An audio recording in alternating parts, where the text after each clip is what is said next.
আজকে আমাদের পরিবেশনায় বিশ্বকবি রবীন্দ্রনাথ ঠাকুরের চণ্ডালিকা নৃত্যনাট্য অবলম্বনে রচিত নৃত্য গাথা জাগরণ। চণ্ডালিকার ঘটনাস্থল শ্রাবস্তি নগর। চণ্ডাল কন্যা প্রকৃতি নিজ জন্ম পরিচয় কারণে সমাজে প্রাপ্ত হয়ে থাকার যন্ত্রণায় জর্জরিত হয়ে দিন যাপন করে।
নদীর ধারে ভোরবেলা নিয়ে যাই তারে, দুর্বাদল ঘন মাঠে নদীর ধারে ধারে ধারে তারে সারা বেলা চড়াই চড়াই গো।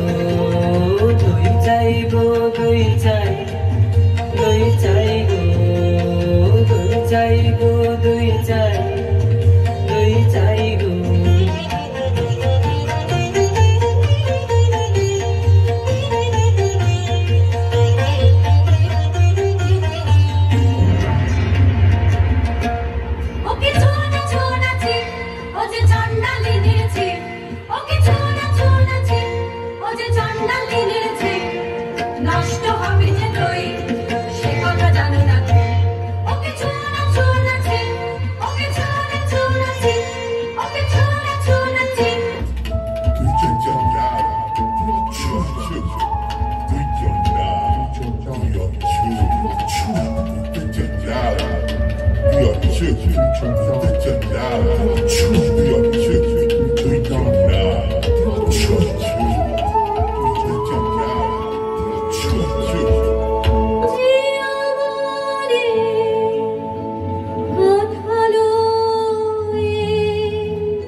এমতো অবস্থায় একদিন অপরাহ্নে গ্রীষ্মের দাবদাহে তৃষ্ণার্ত কাতর বৌদ্ধ ভিক্ষুক আনন্দ তার কাছে জল চাইলে সে সংকোচের সঙ্গে জানায় যে উচ্চবর্ণ মানুষকে জল দেবার কোনো সামাজিক অধিকার তার নেই। প্রত্যুত্তরে আনন্দ তাকে আশ্বস্ত করেন এই বলে যে তার চোখে সকল মানুষই সমান। তৃষ্ণা তৃপ্ত করে যে জল, সেই তো তীর্থ বাড়ি।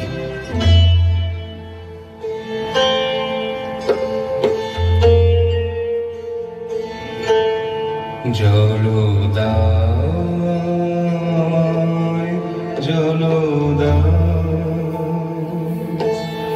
জল দাও জল দাও। রৌদ্র প্রখর তর পথ সুদীর্ঘ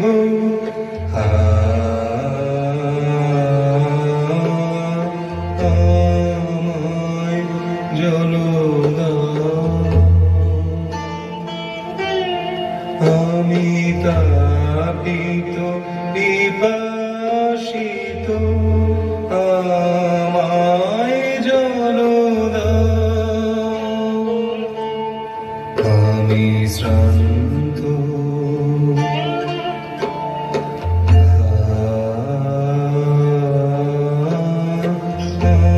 আমায় জল দাও। ক্ষমা করো প্রভু, ক্ষমা করো মোরে, আমি চণ্ডালের কন্যা। মোর কুপের বাড়ি অসুচি, আমি চণ্ডালের কন্যা। তোমারে দেব জল, হেন পুণ্যের আমি নহি অধিকারিণী, আমি চণ্ডালের কন্যা।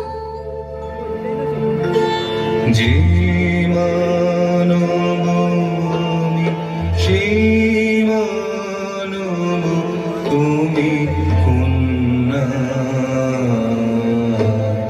যে মানব আমি, সেই মানব তুমি কন্যা। শিবারি তীর্থ মারি যাহা তৃপ্ত করে তৃষিতের, যাহা তাপিত শান্তির স্নিগ্ধ করে, সেই তো পবিত্র বাড়ি। জল দাও আমায়, জল দাও।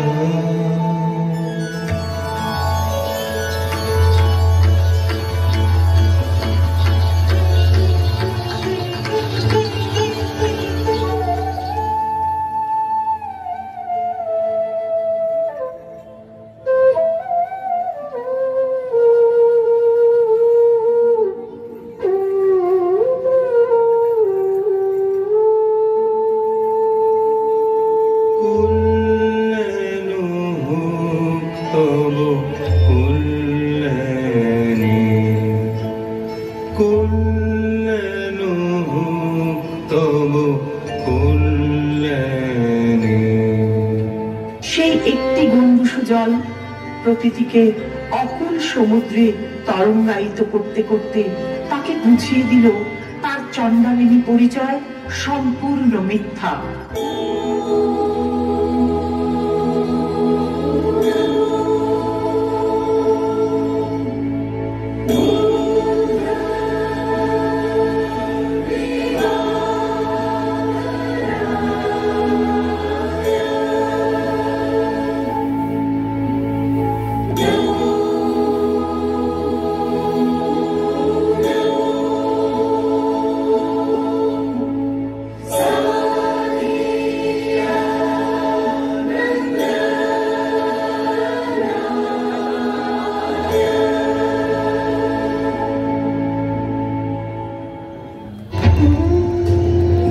কাহিনী চণ্ডালিকার ঘটনাস্থল শ্রাবস্তি নগর। চণ্ডালকন্যা প্রকৃতি নিজ জন্ম পরিচয় কারণে সমাজে প্রাপ্ত হয়ে থাকার যন্ত্রণায় জর্জরিত হয়ে দিন যাপন করে।